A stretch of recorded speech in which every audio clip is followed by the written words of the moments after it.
we're going to have some pullbacks along the way here, and I think those are difficult to call. So far, we've only had about 3% pullbacks, hardly anything. So at some point, we probably have a deeper pullback. But I don't know if that comes now or it comes after we set new highs, or I think that's hard to call. I do think we're going to go and set new highs. And look, there's some good things here. We have revalued this market to where its average value now since 1990. Its average going back to 1950, as long as you've been between 1% and 3% inflation. And that leaves upside potential here.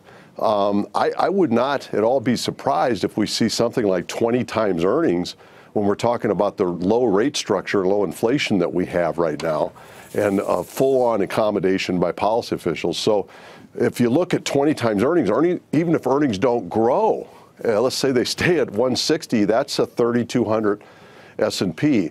And I'm not saying it has to go there, but I'm saying that's the type of potential that I think is out there here even this year. We've got reasonable valuations. We've got now a lower competitive interest rate environment, a much lower competitive interest rate, which make those values look even better.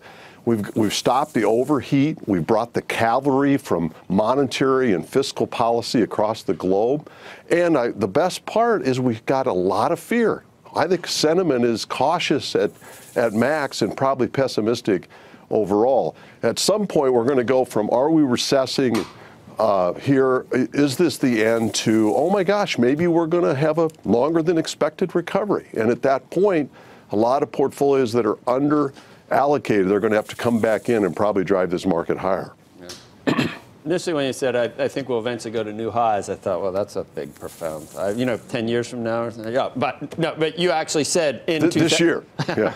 You actually meant this year. It's the time and the direction that drives strategists nuts. They can go one or the other. But so 30, and I don't think anyone thinks that earnings are going to be flat either. You gave that scenario at 160. I mean, I'll bet they could end up being better than people thought. And then if you put 20 on that, your 3,200 could actually be low. I'm not saying, I'm not putting words in your mouth, but that is, I think, you don't think that, Mohamed. You don't think 3,200 So this year. I was going to ask, Jim, I agreed with you, and then I heard what you said about sentiment being still negative.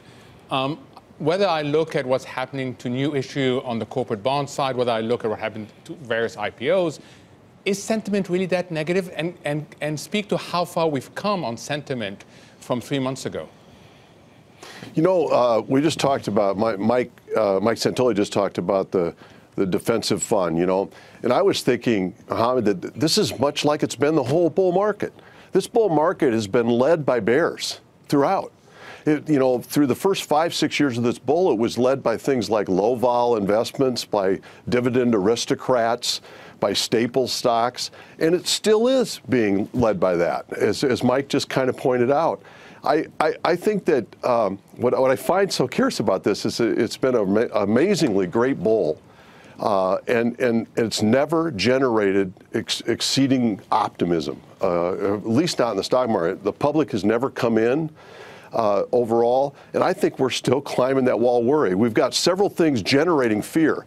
The fact that we're up against the 10-year longest ever in U.S. history recovery. People think, well, boy, it can't go much longer than that. The fact that we got negative yields around the globe coming on right now. The fact we got Brexit blowing apart, the political disarray in the United States. All of these things, I think, are generating fear and keeping the wall of worry alive.